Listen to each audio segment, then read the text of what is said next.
O Dr. David Murray ele teve um argumento que mexeu muito com a teologia e a área da consciência. Ele disse o seguinte: a própria medicina reconhece que o cérebro é o órgão mais complexo que nós temos. Mas a Bíblia diz que todo o nosso ser foi afetado pela queda. Então, logicamente, o órgão mais complexo também foi afetado pelo pecado. E aí ele diz que é a partir da queda que desajustes emocionais, relacionais e físicos começam. E é verdade. A Bíblia diz que o salário do pecado é a morte. Onde isso é importante? As minhas emoções elas foram corrompidas com a queda. Eu não sei mais lidar com o outro, nem sei mais lidar com Deus. Isso gera os conflitos de relacionamento. Mas eu também não sei lidar com as minhas emoções. Logo em Gênesis capítulo 3, Adão e Eva provaram de um sentimento que eles não tinham e nem sabiam que existia, que era uma reação do medo. Eles tiveram que interpretar um mundo que o próprio Gênesis relata era cheio de espinhos e abrolhos que eles não conheciam. Então a incerteza, a instabilidade emocional, o medo passaram a habitar o ser humano. Esses conflitos emocionais é exatamente o grande resumo do meu livro de ansiedade. O que é ansiedade biblicamente? Ela é esse sentimento de desproteção, de estar sozinho e descuidado. Isso gera uma preocupação exagerada, é a tradução grega do termo ansiedade ou preocupação. E por isso eu quero ter certezas. Eu acho que amanhã Deus não vai mandar água para mim, então eu quero todo o tempo me garantir que eu tenha água na minha botija. E para isso, quando a água começa a diminuir, eu me sinto sozinho, eu me desespero. Isso é ansiedade. A depressão é a mesma coisa. A depressão é eu voltar-se para mim. O David Powlison traz um resgate daquilo que o teólogo neopuritano, o Herman Bavinck, fala do encurvatus per si. Ele diz que o pecado faz o indivíduo curvar-se para dentro a ponto de só olhar para a sua tragédia e a sua miséria. Por isso que ele não se liberta. Por isso que o pecador ele não consegue sair do pecado. O que a depressão faz? Ela faz o indivíduo olhar para si encurvado e não ver esperança. É aquilo que o Salmo 42 fala. O cara se sente num navio sendo chacoalhado pelas ondas do mar. Isso são coisas emocionais. Mas existem aspectos físicos. Que esses aspectos físicos, muitos pastores acham que é condição do psicólogo tratar. Só que quando nós lemos, por exemplo, já em Gênesis 4, o semblante de Caim muda por uma atitude de rebeldia contra o comando de Deus. O coitado do seu irmão não fez nada contra ele, o problema de Caim era com as regras. Ele não aceitava que Deus desse a ordem. E ele expressa fisicamente a sua raiva, como o semblante caído. Como é que isso é tratado com a Escritura? Pela correção da palavra. Você tem em Números capítulo 11, Moisés revoltado porque o povo quer comer carne. E ele fala assim, Senhor, se é para isso que o Senhor me trouxe, tira a minha vida.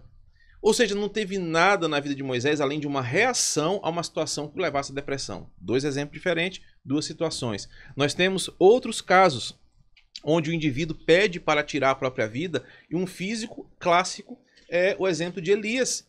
1 Reis 19, o cara estava com fome, cansado. 2 capítulos antes ele enfrentou os profetas de Baal, mudou o sistema do seu dia, estressado no limite, quando dá a ordem, eu vou matar esse filho da mãe. Ele fica com medo e foge. Não teve nada de orgânico, foi um momento da sua vida. Ou seja, tudo pode gerar um comportamento depressivo. Como é que a Bíblia trata? E aí é a proposta da minha dissertação de mestrado. A depressão, leia o livro, né? A depressão não é uma doença. Porque doenças, de acordo com a própria medicina, são alterações a nível celular diagnosticáveis por exames laboratoriais de referência. Não existe um exame de sangue que vai dizer, ixi, Marinaldo está com depressão. Depois de toda a Coca-Cola aqui deve dar outra coisa, mas depressão não dá. Não existe, então ela não pode ser chamada de uma doença. Ela é muito mais complexa que uma doença. E aí, dentro das definições, eu falo, a depressão é um desajuste. Desajuste de quê? Da esperança do indivíduo em encontrar em Deus a resolução dos seus conflitos. E onde está a depressão? No coração, porque a Bíblia diz que é o nosso coração que é a fonte de vida. Então eu trouxe um novo termo para a depressão. A depressão é o desajuste da esperança, cujo o epicentro é o coração. Isso muda tudo.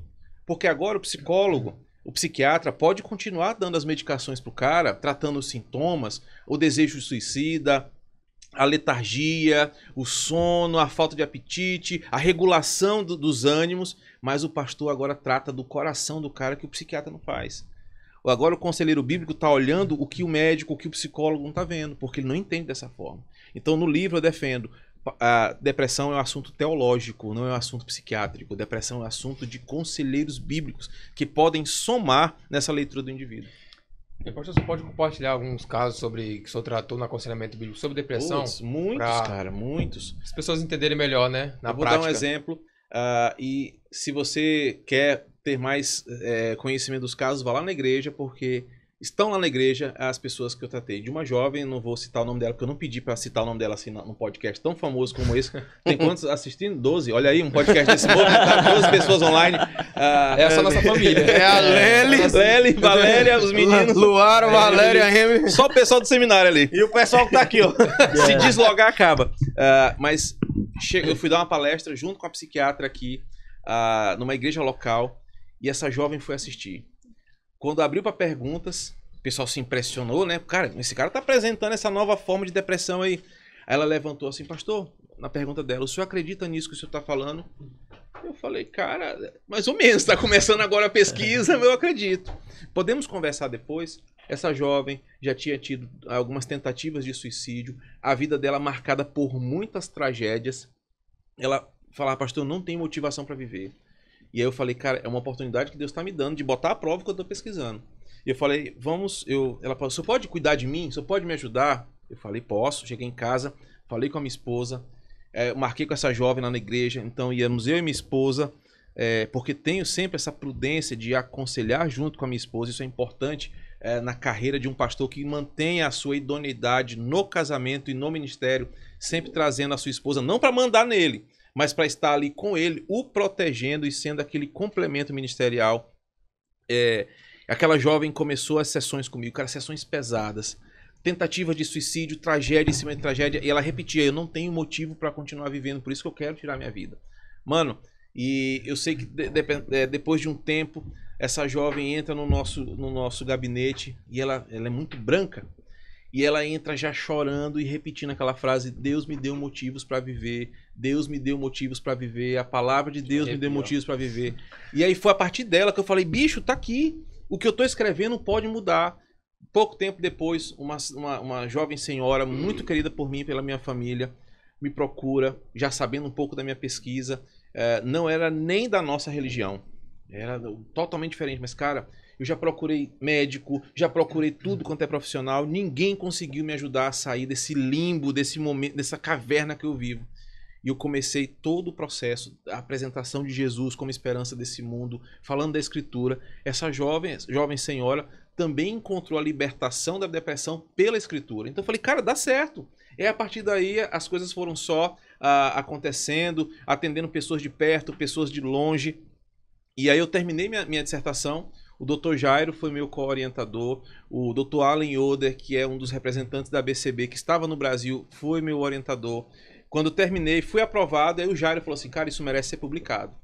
Transforma essa tese chata, né, que é a linguagem acadêmica, numa linguagem de livro, e vamos correr atrás.